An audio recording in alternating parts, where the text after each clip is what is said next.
Season 2 is right on the horizon, and I can't wait for it. The first season of The Mandalorian is something no Star Wars fans saw coming. Just before it came out, the Star Wars fandom was in a state of despair. The two most recent movies at the time, Solo and The Last Jedi, were seen as terrible and worrisome for the future of the franchise. And information regarding The Rise of Skywalker was pointing to it being one of the worst Star Wars movies ever made. Sure enough, it was. Overall, many were not happy with Disney. But there is one thing that stood out among the poorly conceived Disney corporate products. One 8-episode season of a series that fans of Star Wars could rally behind. In this video, I want to talk about how The Mandalorian keeps live-action Star Wars on life support after the failure that was the sequel trilogy, and what makes The Mandalorian so good: the characters. Let's start this off talking about my man, the protagonist played by Pedro Pascal.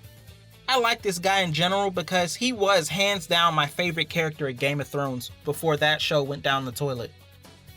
I like our protagonist being a lone gunfighter this time around, as opposed to the sword-wielding magical space wizard we've gotten used to.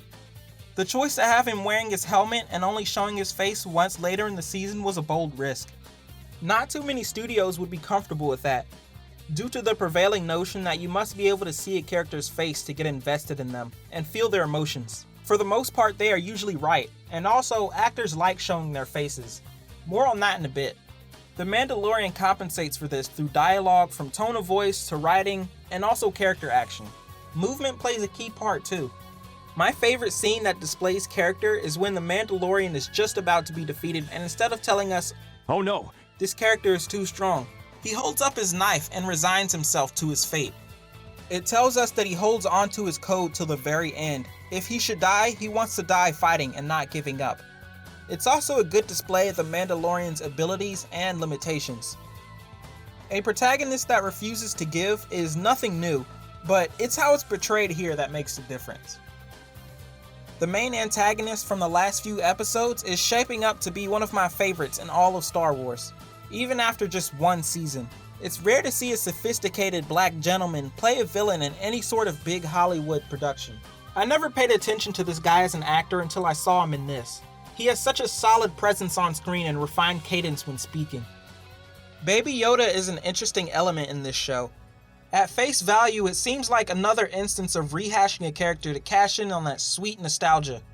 Disney loves to peddle nostalgia everywhere they can in Star Wars. It usually comes across to me as shameless and pandering to people that can't understand that seeing something that was in something else previously does not make the thing they are watching decent. Just look at Palpatine in Rise of Skywalker. People were also worried that the Mandalorian would be somehow Boba Fett came back from the dead. Baby Yoda does more in this story than nostalgia bait. He has character and is a good plot device to keep the ball rolling and entertaining. That's what sets him apart. As a side note, the internet just loves baby characters. Prime example being Groot from the MCU, that everyone forgot about once this show hit. Baby Yoda is cute. Cuter than I ever imagined a Yoda creature could be. You're awfully cute, but unfortunately for you, you're made of meat. The child has a very heartwarming father-son relationship with Mando. At first, the viewer might question why he goes through such lengths to save the kid. But then they start to show his past as a foundling, and how he sees the kid as the same, and as his responsibility. Stop touching things.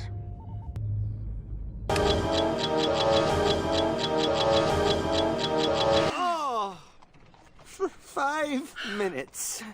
Could you not be yourself? For 5 minutes! Anyway, he serves his purpose well as a baby we don't want to see end up in the wrong hands. The story of the bad guys being after him is simple. That's in contrast to the sequel trilogy. The sequel trilogy is a train wreck. There is so much going on, and almost none of it is entertaining or makes sense. Other thoughts. The Mandalorian takes Star Wars back to the simplicity it had decades ago. I would say that nothing in The Mandalorian is something that hasn't been done before, but what has been done in this is done so well that it works. An episode that I see doesn't get much appreciation is the episode where they go to a forest planet to hide out. They meet Gina Carano playing a retired mercenary and help a town train and defend against a band of raiders. It's clearly one of the TV shows and movies that takes inspiration from the Japanese 1954 film Seven Samurai. Many, for some reason, dismiss this episode as just filler, but it has a lot of decent character development in it. What comes next? When Season 2 comes out, I would like to see more of Mando and the child off on more adventures and expanding the Star Wars universe. I like the reveal of the Darksaber and how it ties into the cartoons, so I would like to see more things tying into the Clone Wars. I'd also like to see more prequel stuff. I love the prequels.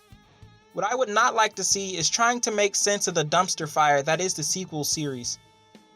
It happened, and let's forget it did. You know, I'm stunned at how fast Season 2 got made. It's releasing just a few days over a year after Season 1 premiered. Rumors. There are a few rumors floating around the internet concerning this show. I'm referring to the ones about Pedro Pascal and the ones about there being an official Mandalorian movie. The Pedro Pascal rumor has been either debunked or Pedro worked out his issues with the producers and reached an agreement. I guess we'll see later down the line. The rumors of a Mandalorian movie are cool. A movie released in the theaters would be a welcome addition to the franchise if it's good. Conclusion. The Mandalorian is an anomaly when looked at and then compared to the sequel trilogy. It boggles my mind that Disney would allow a piece of live-action Star Wars to be decent. It's promising and I can't wait to see what happens next. I think we are in good hands with this one. If you like this video, hit like and subscribe if you haven't already. Check out my other videos if you are a fan of science fiction. Make sure you drink some water, all that jazz. Have a good one.